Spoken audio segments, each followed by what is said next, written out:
much support do you think there is within the Republican? How much support do you think there is in the Republican conference for tying Ukraine aid to Israel? Well, none from me. Obviously not in the House. My view is we need to move on Israel quickly. I think the Speaker's got this right. Let's do this week. Let's get this done. Israel's facing an existential threat. And we can have a debate about Ukraine and the border and Taiwan, and those are all important topics too. We should discuss those. But I don't want to slow down Israel aid for that. But isn't Johnson slowing down Israel aid by adding offsets that Democrats won't accept? Well, listen, I mean that's what we call legislating. So we can have a discussion about that, and Senate Democrats can always try to strip those out here. I personally sort of like paying for things, the spending that we do, and I'd love to cut the IRS. So we're going to cut something. By all means, let's cut the IRS.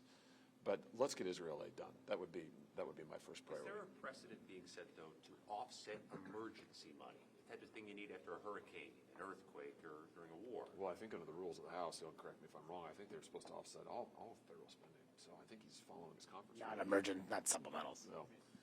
I think it's a good practice to try to actually pay for the money that you spend. I know that's unusual around here, but I think it's a great idea. And I'm all for cutting the IRS. I'd be happy to cut the IRS without the spending. So it's costing more money than it saves when you cut the people who get the revenue. Oh, no, it doesn't. No, it doesn't. Listen, let's put that to the American people. Do you want more IRS agents or fewer?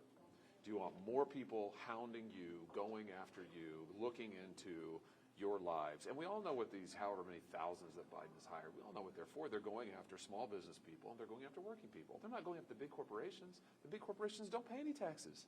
They have fleets of lawyers. It's a joke. They pay nothing. It's working people who pay all the money.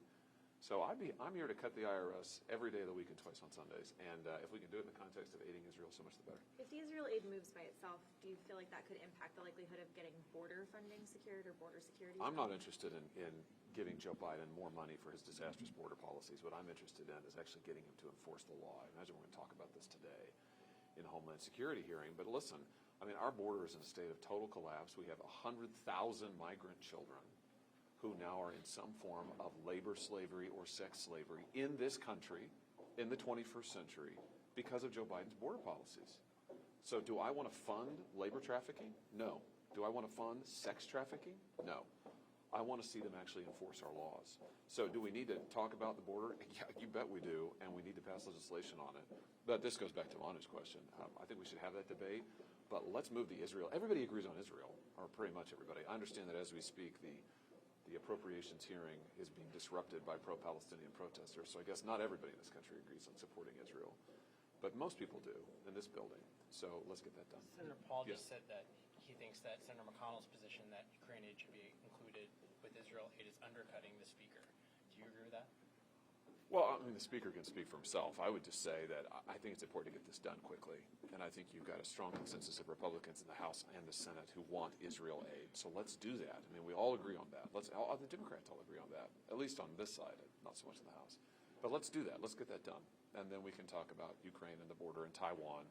Listen, on the Taiwan thing, I just want to put a marker down here. I have sounded the alarm over and over on Taiwan. But if you're asking me, am I just in favor of giving Taiwan a blank check? No. I mean, we need to have a discussion about that, too. There needs to be conditions on any money that we give to them about them taking further steps in their own defense. And my point with that is we have a lot to talk about here. So let's get Israel done, and we can come back and talk about the other things. Do you think this is hurting McConnell's standing within the conference?